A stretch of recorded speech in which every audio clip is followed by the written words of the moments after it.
now. Like, I'm not writing Alan Moore scripts anymore. I'm always writing stuff that cannot be written.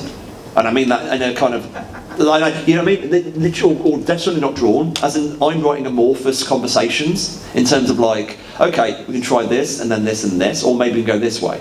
Like, I'm not telling Jamie what to do. This is much more like, I'm going to use, okay, I can literally see Matt Fraction going to burst from behind me and hit me. It's more like jazz.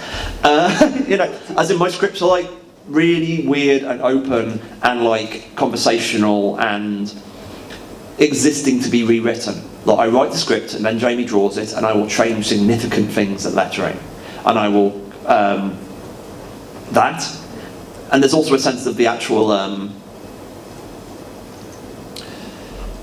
the complexity of some of the stuff. Like the next issue is like, it's killing Jamie at the moment, but it's grotesquely ambitious. I mean, you can also see that with the actual book itself. I mean, the first couple of, the first arc, you can almost do a one-sentence picture that it's the gods returning as rock stars. Mm-hmm. So you can do it. You can't do that with this latest arc. You can't sum it up in one sentence. It cannot be done. It's like us trying to do the actual the recap page at the start of the issue. That's a hell of a time. It's like I'm just like, okay, we try because we kind of get it down. But you're right, it's a really complicated story. And it was always, the funny thing is, Wick Div is entirely based upon me 4 years ago. By which I mean, we planned all this. And like anybody who follows Wick Div can see that we must have known the stuff we were showing then. Yeah. So in other words, whilst this entire structure's there, the execution and how we choose to approach things and what darlings I kill,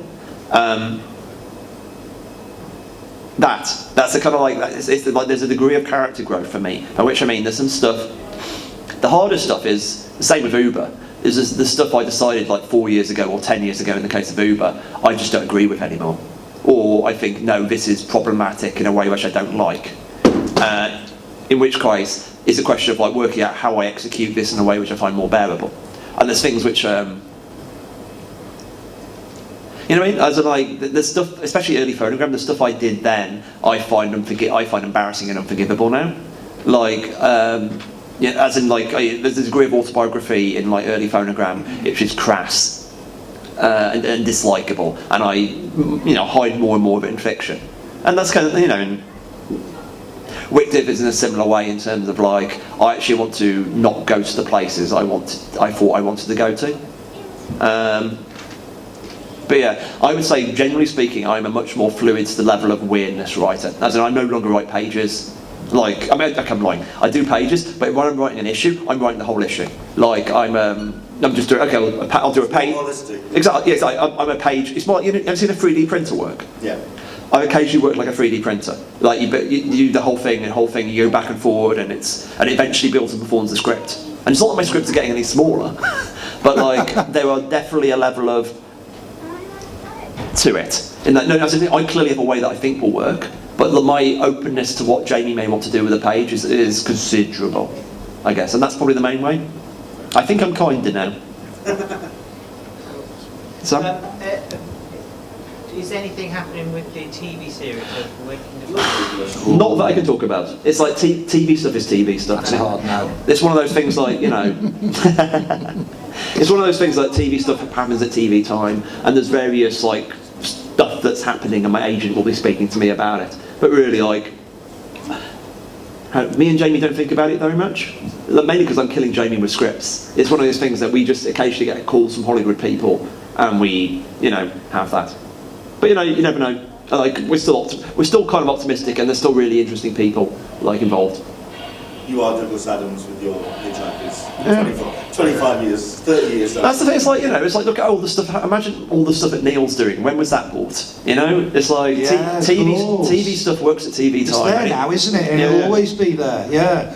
It's all kicking off in The Wicked and the Divine at the moment, isn't it? And sort of people maybe we thought who were more innocent than they look aren't as such. I love the specials because obviously they do fill in the gaps, they do give us the clues. Were the specials always part of the plan then, or were they, like you say, this jazz sort of idea of, right, are they things you thought, you know what, this would work really well? Or did you have the Roman Empire 1923 at the back of your mind, or even the forefront of your mind? It's kind of like, that I was, the fact we mentioned the Romantic Pantheon in issue 2 implies that we knew it then. And it's like, I always knew we wanted to do more Pantheons. Yeah. That was always it's part of anyone's doing like a 5-year Vertigo model series, you've got to have an idea that's big enough. That means that if you like, say, Transmetropolitan or Sandman or Preacher or any of those kind of big long runs, the model of the series is flexible enough so the writer and the artist's changing interests can be folded in. So in the case of like Wictive, I want to talk about art for all human history. Yeah. So in other words, any story idea I could do, I could fold into Wictive. So in other words, that aspect was, in terms of the specific execution of the specials, as interstitials between arcs, no. I think that came by when we were looking at our schedule. Right. And we realised this would be a really good way of actually making it work. And of course, after Commercial Suicide, we also realised there's a justification in removing Jamie as the artist. Yeah, Because of course Persephone's dead. You know, so having a different artist there makes sense on some level, but at the same time, there is a smaller cognitive leap for characters you've never seen before, drawn by different artists, than characters you have seen before. So in other words, we end up like recruiting the artists solely for the period. Like, you know, Stephanie Hand's doing the Romantics because she's an astounding, you know, she gets a real sense of over drama, and Andre doing the Roman because I really needed somebody who would draw a triumph, you know, and Ord in 1923 and so on. Because Ord was, you know, I think she had that kind of cool modernist vibe to her. So yeah, it's one of the things that the plan is. I say it's all incredibly planned, but it's more like you know the landmarks. Yeah. Like I could tell you at the start what would happen at the end of every trade.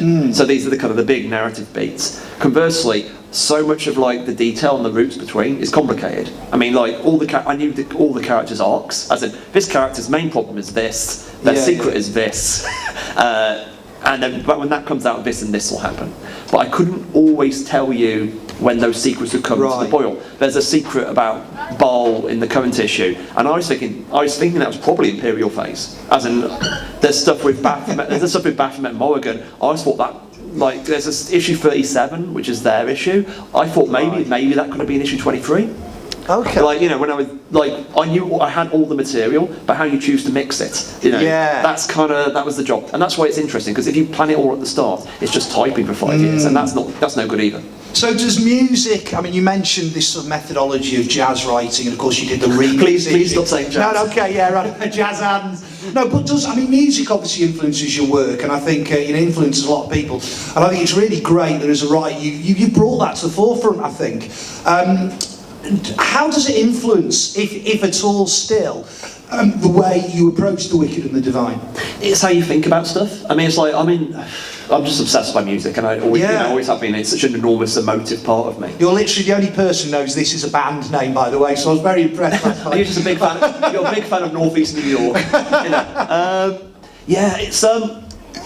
It's a useful metaphor, especially like, you know, someone like me and, you know, I'm obviously friends like Warren Ellis and Matt Fraction, and like especially the time we were coming in, you can talk analogously as an effect which happens in music, which you can mirror in comics, and you can't really mirror it one for one because they're different mediums. But that kind of feeling you're looking for, and that's kind of like, you know, and comics for me is its best as a bastard medium. Comics is best when it takes from other forms, and as opposed to just taking from itself, because then it gets very inbred. So for me, music is a way of thinking, and a way of like, I've got this idea that pop songs, especially where you have both lyrics and music, are interesting by because lyrics aren't poetry.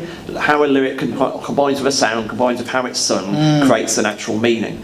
And for me, that is so much about how I think about pages, or lines of dialogue, or like juxtaposition of art, which art is a general, in-specific thing, and makes people feel stuff. And just how Jamie's characters are drawn, versus a specific line of dialogue, and that's all about the juxtaposition. And the same way pop music is about juxtaposition. I'm also very interested in stuff like pacing and rhythm and mood and effect, and these intangibles. So it's my love of music. It's just the way through my love of games. I mean, like if you look at, say, Uber, very clearly you can run it as a war game. It's that kind of like, these are different modes of thinking. I talked about my materialism. So my poetic side is always about the music, but it's also about how music creates tempo and rhythm, and like, if I'm thinking about fight scenes, I'm always thinking about music. So you actually listen to music as you're writing, because I find, yeah, I mean, all people don't. I mean, I've got this enormous Wictive playlist, and normally if I'm writing Wictive, that's on shuffle.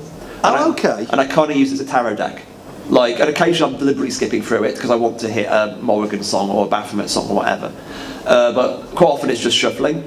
And it's also, the fact I'm listening to this enormous playlist when I'm walking around London, I'm also thinking, anytime I listen to that playlist, I'm thinking about Wictive. So due to the signifiers in the record and the way the random shuffle happens, I'm thinking about different characters or different moments in the story pressed against each other, so I get insight into character or scenario or plotting. So this, using music as a way to mix up my thinking and allow, you know what I mean? Once everything is planned, it's like, how can these elements be best combined? Yeah. So that's kind of like, when Wictive's over, part of my dismount, because I know it's going to be very weird for me, I'm going to do like writer's notes on all the songs. So it's like over 500. So like, this is part of my, This is another book in itself, surely. Yeah. As in, like, I think at the end of Wictive I can afford to basically take a month off to sort of like lie on the floor and, oh my god, I'm not doing Wictive anymore. You know, and it's like ways to emotionally detach from something, because it's like, well, it came from an emotional place, so I dare say it'll end up in an emotional place. It was a machine designed to torture and heal me, and the really scary thing about Wictive is it works.